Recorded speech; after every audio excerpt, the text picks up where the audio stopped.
ஒரு பெரிய நன்றி சொல்லிடலாம் 3ஆம் வகுப்பு மாணவர்களுக்கு. சரி, அடுத்து யார் வரப்போறான்னு பார்க்கலாம். அர்ச்சனா என்ன பண்ணிட்டு இருக்க? அர்ச்சனா எல்லாரும் வெயிட் பண்ணிட்டு இருக்காங்க. அடுத்து யார் வரா? அதை பத்தி எல்லாம் எனக்கு தெரியாதப்பா. நான் வீட்டுக்கு போய் ஒரு பீட்சா சாப்பிடணும் போல ஆசையா இருக்கு. அதுவும் டபுள் சீஸ் பீட்சா. சரி, நானே சொல்றேன். அடுத்தது 4ஆம் வகுப்பு மாணவர்கள் நமக்காக ஒரு நாடகம் போட வராங்க. ஆமா, எதை பத்தி நாடகம் பண்றாங்க தெரியுமா?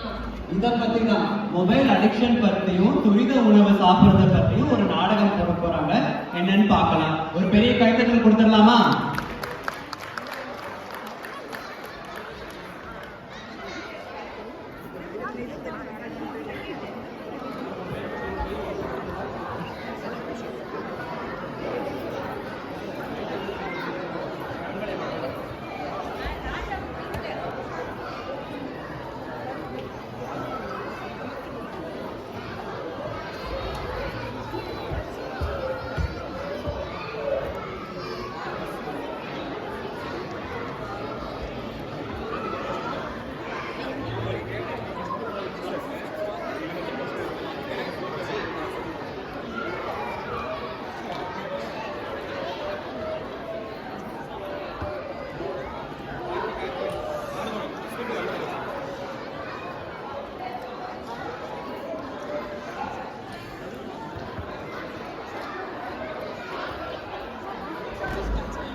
நடுப்பகுதியில் ரொம்ப சத்தம் மத்திப்பகுதி சென்டர்ல தமிழர்களால் புரிய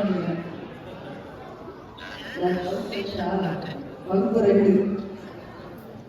நன்றி. கதை நடக்கும் காலம் 19ஆம் நூற்றாண்டு. இடம் அரசர்கள். அங்கு அரசரும் அவருடன் 2 அமைச்சர்களும் இருக்கிறார்கள். முதலாம் அமைச்சரின் ஊர் மதுரை, 2ஆம் அமைச்சரின் ஊர் சென்னை. ராஜாதிராஜ ராஜகம்பீர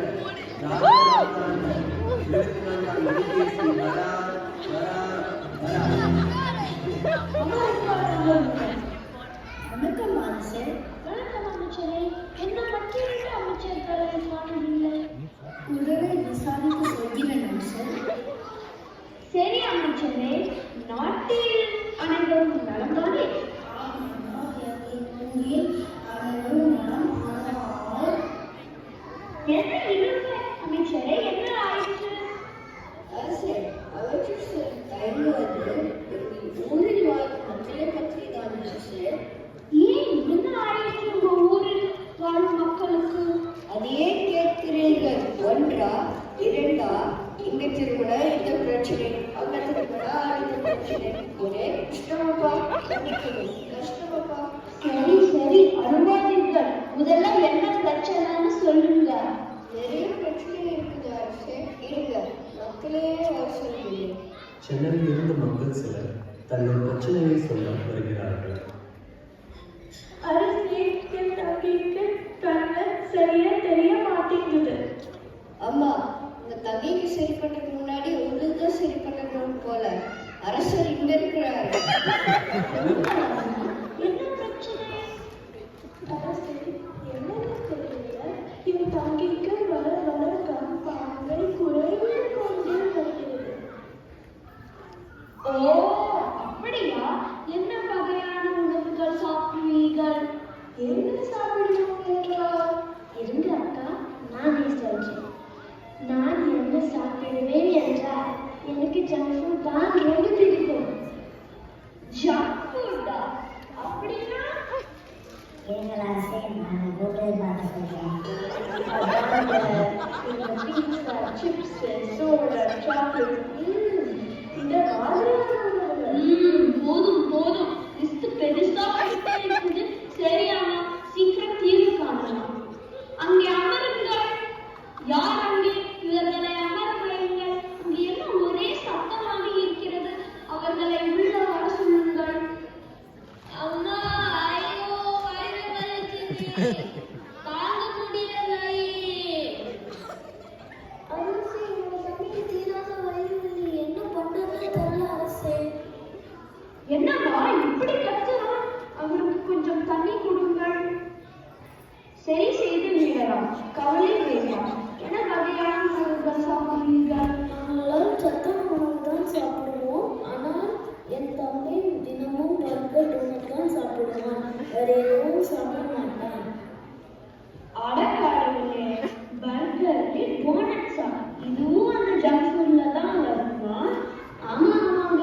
அதையே கேட்கிறீர்கள். நடந்தால் கால் வலிக்கிறது, படித்தால் உடம்பு வலிக்கிறது, பேசினால் மூச்சு வாங்குகிறது.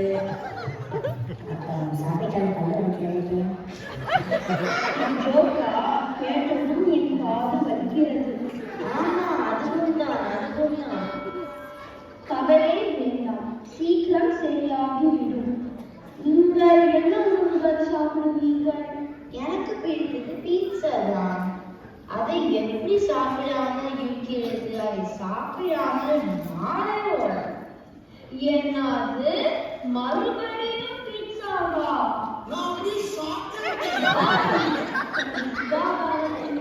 அமைச்சரையும் தலைமை மருத்துவரையும் உடனே வர சொல்லுங்கள். அந்த அமைச்சருக்கு உடல்நிலை சரியில்லை. இந்த பிரச்சனைக்கு எனக்கு ஒரு யோசனை தோன்றுகிறது, சொல்லலாமா?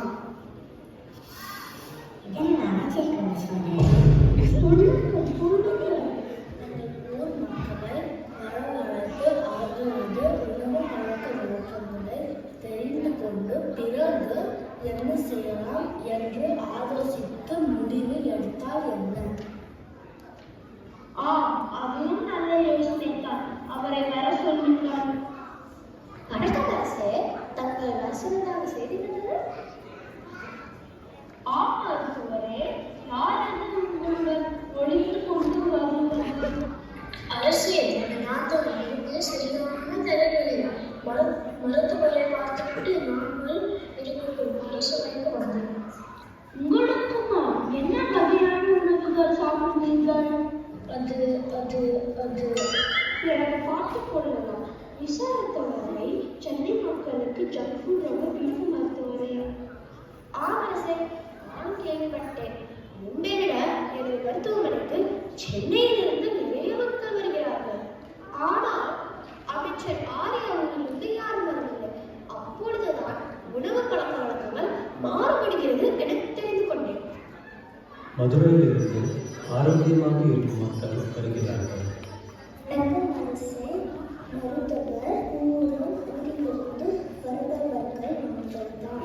மிக்க மகிழ்ச்சி. உங்களது உணவு மற்றும் பழக்க வழக்கங்களை சொல்லுங்கள்.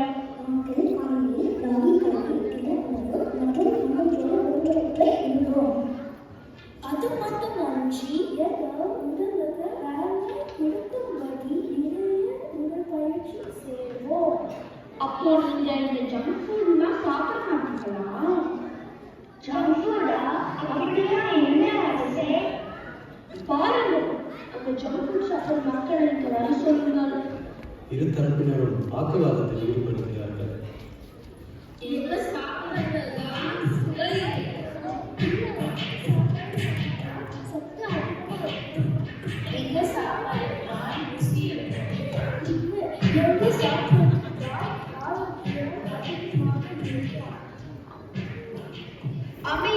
அமைதி, அனைவரும் அமைதியாக இருங்கள்.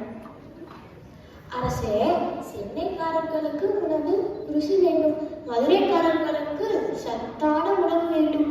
இதற்கு ஒரே தீர்வுதான் இருக்கிறது. அது என்ன தீர்வு? சீக்கிரம் சொல்லுங்கள். எதுக்கு இந்த அவசரம்? என்னைக்கு வீட்டுக்கு போறாங்க அரசு?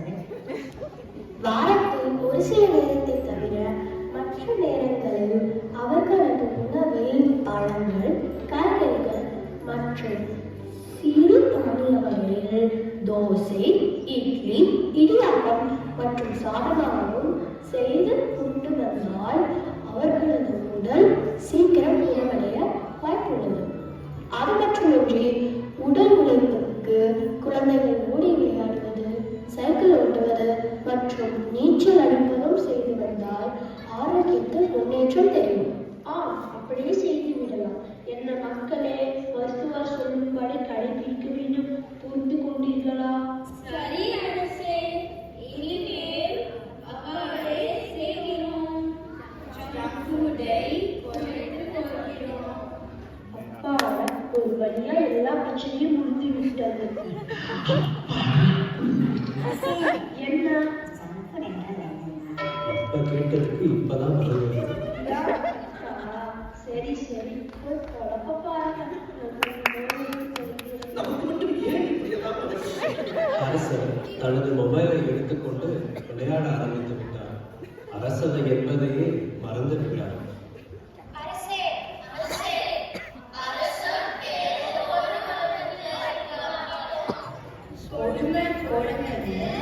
கோவிலுக்கு போனா அங்கே ஒரு கொடுமை ஜிங்கின்னு ஆடிச்சான். பிரச்சனை அரசனுக்கு வந்தா இவரும் மொபைல் விளையாடிட்டு இருக்காரு. என்ன கொடுமைடா இது? அரசர் இந்த உலகத்திலேயே இல்லை. நாம் இளவரசரை வர சொல்லலாம். அனைவரும் தங்கள் மொபைலை எடுத்து செல்ஃபி எடுக்க ஆரம்பித்து விட்டார்கள். இவங்க அறத்திலே தாங்க முடியலடா சாமி. இன்னும் என்னென்ன கொடுமையெல்லாம் பார்க்க போறோமோ தெரியலையே. ராஜாவே ராஜ ராஜ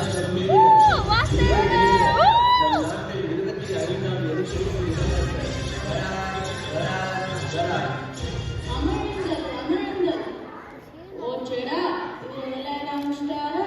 இனி கிட்டே போனாலும் அவருக்கு தெரியாது. கிளம்புங்க கிளம்புங்க, காத்து வரட்டும். என்ன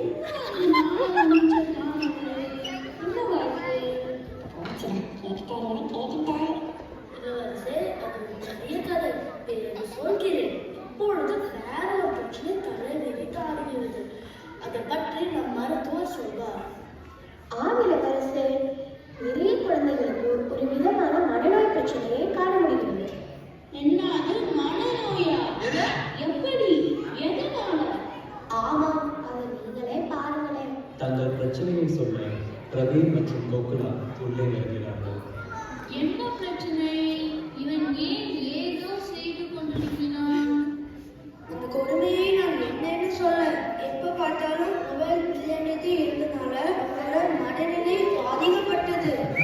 கையில் மொபைல் இல்லைனாலும் கையில இருக்கிறது நினைத்து இருக்கிறான்.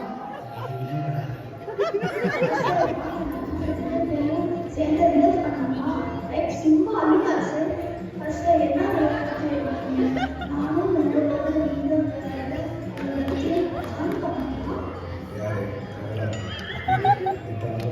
என்னது மொபைலால இப்படி கூட பாதிக்கப்படுவார்களா? இது மட்டுமா இன்னும் இருக்கு அரசே. சுட்டு விடுவேன், சுட்டு விடுவேன், விட மாட்டேன். நில்லு நில்லு, அமைதியா இல்லடா. உங்க அம்மா உன்னை வச்சு சமாளிக்க முடியாதுன்னா கூட அனுப்புனாங்க. நீங்க வந்து கூட இதுவே போடுறீங்க. அழுத்தாடா என்னடா சும்மா இல்லடா. பச்சிதான் விளையாடுகிறார் உங்கள் நண்பர். அது மட்டும் இல்லையாச்சு அவருக்கு என்ன சத்திய சோதனை. விளையாடுறது கூட இப்படியானா? ஆமா ஆமா இளவரசரே, இந்த பாராமோட பப்ஜி விளையாடி யாரு பார்த்தாலும் சுட்டு குத்தி இருக்கான். ராத்திரியில கூட திடீர்னு சுட்டு சுட்டு விளையாடுறான். நான் ஜெயிச்சிட்டேன், நான் ஜெயிச்சிட்டேன், நான் சுட்டுட்டேன். இந்த விளையாட்டுக்கு சும்மா இருடா. எப்பா முடியலடா சாமி. வர சொல்லுங்க அந்த மனநல மருத்துவரை. ஏவிலே இந்த பிரச்சனைக்கு வேற ஒரு தீர்வு இருக்கிறது. மருத்துவர் இல்லாமல் இதற்கு தீர்வா? என்ன அது கூறுங்களேன். ஆங்கிலரசே, இந்த பிரச்சனையால் பாதிக்கப்பட்டு இப்போது நலமுடன் இருப்பவர் வந்து இதற்கு தீர்வு கொடுத்தால் நன்றாக இருக்கும். அவர்களை தான் காண முடியும். ஓ அப்படியா? உடனே அவர் வர சொல்லுங்கள். வணக்கம் இளவரசே, இவர்கள் பாதிக்கப்பட்டது போலதான் தன் தோழியும் பாதிக்கப்பட்டிருக்கிறாள். இதற்கு நாங்கள் என்ன செய்தோம் என்று என் தோழியே சொல்லுவார். ஆமாம் இளவரசே, என் அண்ணன் சொல்வது உண்மைதான். நான் என்ன செய்தேன் என்றால் மொபைல் மற்றும் கணினியை படிப்பது மற்றும் பழம்பற்றினேன். என் அம்மாவும் அப்பாவும் என் கூட விளையாடுவார்கள். எனக்கு ஓவியங்களை எழுதி பிடிக்கும். அதனால் ஓவியம் வகுப்பிற்கு செல்ல ஆரம்பித்தேன். இது போல உங்களுக்கு பிடித்த விஷயத்தை நீங்கள் கற்கலாம். ஆஹா, அருமை அருமை. இப்படி பாதிக்கப்பட்டவர்களை தீர்வு கொடுப்பது மிகவும் மனுஷனாக இருக்கிறது.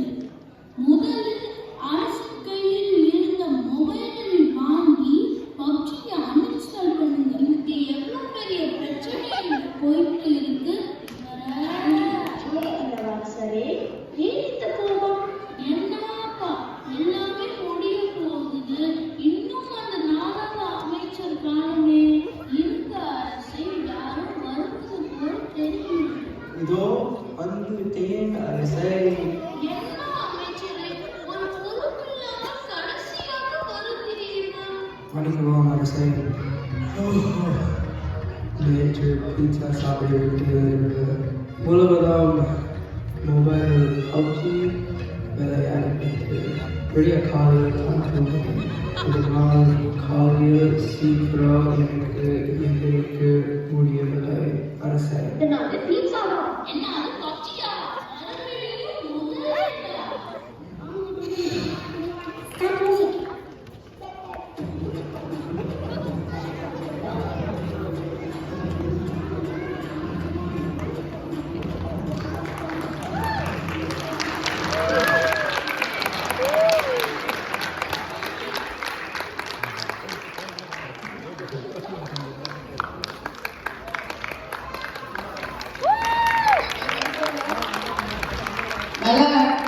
நல்லா நடிச்சாங்களா பசங்க? இன்னும் அவங்களுக்கு ஒரு சந்தேகம் வந்திருக்கும், என்னடா இந்த பிள்ளைங்க மட்டும் ரெக்கார்ட் பண்ணி போடுறாங்கன்ட்டு. இந்த வகுப்பை பத்தி ஒன்றையும் சொல்லணும். ஏன்னா இந்த வகுப்புல 4ஆம் கிளாஸ்ல 2 பிரிவுகள் இருக்கு. இதுல எப்படின்னா ஒரு செக்ஷன் பாத்தீங்கன்னா ரொம்ப சின்ன குழந்தைங்க இருப்பாங்க, ஒரு பிரிவு பாத்தீங்கன்னா 10ஆம் கிளாஸ் படிக்கிற பிள்ளைங்க இருக்காங்க. இந்த கருப்பு போட்டு பூனை படம் மாதிரியே நிறுத்தப்படுறாங்க. அவங்கதான் அந்த குழந்தைங்களோட மைண்ட் செட் வந்து வேற மாதிரி இருந்துச்சு, இந்த குழந்தைங்களோட வந்து வேற மாதிரி இருந்ததுனால இந்த ஆசிரியர்கள் வந்து அவங்க 2 பேரையும் இணைக்கிறதுக்காக போராடி இந்த அதில் உள்ள இடையில நிறைய அவங்களை சிரிக்க வைக்கிறதுக்குலாம் இருந்தாங்க இல்லையா. இது எல்லாமே அந்த பசங்களோட பெரிய பசங்களோட எண்ணம். அந்த பசங்க வந்து அவங்க கையில சுற்றுப்பட்டு அந்த டெக்னாலஜி கொண்டு வரணும்னு அவங்க ஆசைப்பட்டாங்க. ஆனா மெயினா நம்ம வந்து குழந்தைங்க மைக்கப்படுத்தி பேசணும், மேடையில அந்த பயம் தெரியணும்னா இது வரைக்கும் யாருக்கும் நம்ம அதை கொடுத்ததில்லை. ஆனா இந்த தடவை இந்த குழந்தைங்களுக்கு இடையில இந்த வயசு வித்தியாசம் போக்குற விதமாக இந்த ஒரு நிகழ்ச்சி அந்த மாதிரி அமைஞ்சிச்சு. அதனால நீங்க நல்லதுக்காக இதை நீங்க எல்லாரும் என்ஜாய் பண்ணி